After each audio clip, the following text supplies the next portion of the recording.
नमस्कार, आप देख रहे हैं दृष्टि न्यूज। तमाम खबरों के लिए चैनल को लाइक, शेयर और सब्सक्राइब जरूर करें। हैदराबाद से सांसद ओवैसी ने ट्वीट कर विदिशा के विजय मंदिर को मस्जिद बताते हुए पूजा न करने के मामले में और पूजा करने से रोकने पर कलेक्टर के तबादला को लेकर अपना बयान दिया और साथ ही संघ के सदस्यों द्वारा मस्जिद में पूजा करने का प्रयास करने के आरोप भी लगाए। इस बयान के बाद विदिशा में हिंदूवादी संगठनों में रोष व्याप्त है। इसी को लेकर विभिन्न हिंदूवादी संगठन अंगद सेवा ने विवेकानंद चौराहे पर ओवैसी का पुतला फूंकते हुए उसे चेतावनी दी।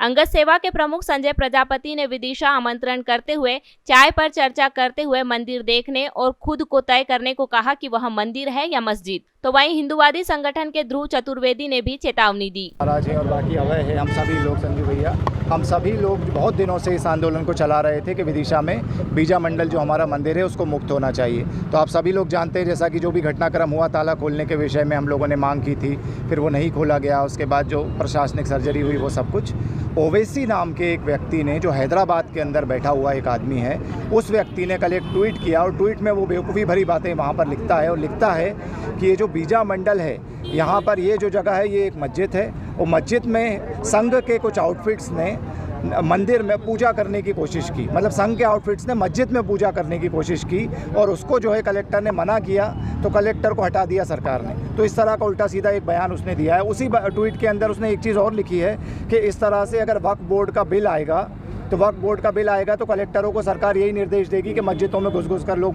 पूजा करने लगे और कलेक्टर कुछ नहीं कर पाएगा क्योंकि भीड़ तंत्र चलेगा। तो ये उसके अंग्रेज़ी में जो ट्वीट है उसका हिंदी में मतलब है।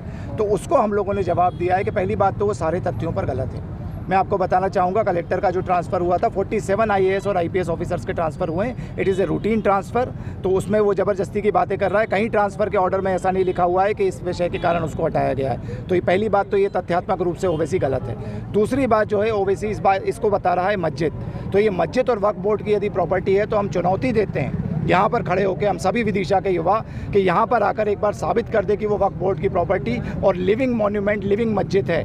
तो हम लोग अपना आंदोलन वापस ले लेंगे और हम लोग जो हैं उस ओवैसी से हार मान लेंगे। लेकिन अगर ओवैसी साबित नहीं कर पाता तो ओवैसी ने जो एक बात बोली है कि संघ के आउटफिट्स इसमें मौजूद थे और संघ के आउटफिट्स ने नमाज़ पढ़ने की कोशिश की, तो पहली बात तो ये तथ्य भी ओवैसी का गलत है। अगर संघ का कोई भी आउटफिट मौजूद था तो उसका नाम बताए ओवैसी। संघ के आउटफिट्स का नाम सबको पता है और यदि ओवैसी के पास ऐसा कोई नाम है कि ये वाला पर्टिकुलर दल जो है संघ का वो इसमें इन्वॉल्व था तो ओवैसी नाम बताए। और अगर ओवैसी के पास नाम नहीं है तो संघ के चरणों में घुस कर, पैरों में गिरकर वो माफ़ी मांगे, हम ये मांगते हैं। विदिशा नगर में कहावत है, पढ़े लिखे गंवार। जैसे सांसद में जो बैठे हुए हैं पढ़ा लिखा ओबीसी, जिसके नाम से पूरा देश जिसको जानता है, और आतंकवादी उसकी कट्टर मानसिकता ये पूरे संपूर्ण हिंदुस्तान में छुपी नहीं है। आज हमारे विजय मंदिर को उसने मस्जिद बताया अपने ट्वीट के ज़रिए, और ये भूल गया है कि वो जिस धरती पे रह रहा है, जिसका वो हैदराबाद है, जिस धरती का नाम वो भी हमारी है वो, और उसका नाम प्राचीन में गोलकुंडा था।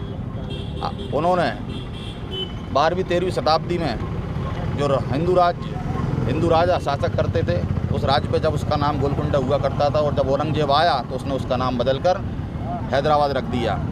और जब उसको यही नहीं पता कि वो किस धरती पर रह रहा है और वास्तविकता की उस धरती का नाम असली में क्या है, तो मैं यहीं से बता दूं ओबीसी साहब कि उसका नाम गोलकुंडा है और वो वही हमारे हिंदू राजाओं ने अनादिकाल से शासन किया, जिस पे आज तुम रह रहे हो और जहाँ से आज तुम सांसद चुन के वहाँ पे पहुँचे और अपनी कट्टर मानसिकता से लोगों के अंदर गलतफहमी पैदा कर रहे हो और हमारे मंदिर को मस्जिद बता रहे हो। हम इसका कड़ा विरोध करते हैं और आज अंगद सेना ने उसका पुतला दहन किया है और हम उनको सादर आमंत्रित कर रहे हैं विदिशा में वो आएँ और विजय मंदिर पर देखें, एक बार चक्कर लगा के चाय पर चर्चा करें हमारे साथ और देखें अपनी खुली आंखों से कि वो मंदिर है या मस्जिद।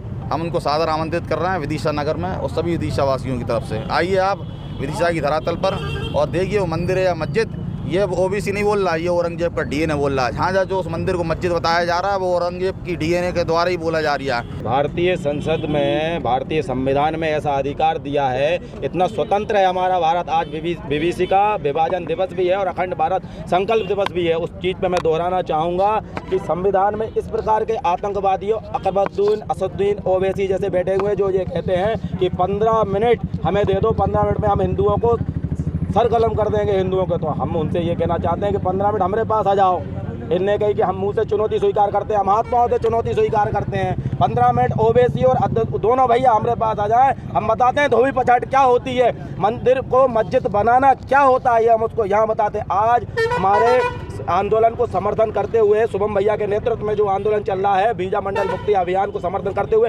अंगद सेना मैदान में आई है। अंगद सेना ने अकबरुद्दीन ओवैसी का विरोध करते हुए पुतला दहन करा है। हम लोग संघ का सम्मान करते हैं, हम लोग राष्ट्रीय स्वयंसेवक संघ के अनुयायी हैं, हम लोग संघ का किसी भी प्रकार का अपमान बर्दाश्त नहीं करते, इसलिए संघ के सम्मान में और अकबरुद्दीन ओवैसी का विरोध प्रदर्शन हमने पुतला दहन करके किया है। और अकबरुद्दीन ओवैसी से हम इतना कहना भी चाहते हैं, अगर मेरी बात उस तक पहुंच जाए तो जितनी चुनौती उसने 15 मिनट की अभी तक दी है, कभी अगर हो इच्छा तो आ जाए, दो हाथ कर ले। 15 मिनट में अगर उसको ना धरती चटा दी तो हम विदिशा भाती नहीं और बीजा मंडल मुक्ति अभियान के हम साथी नहीं। संघ के सम्मान में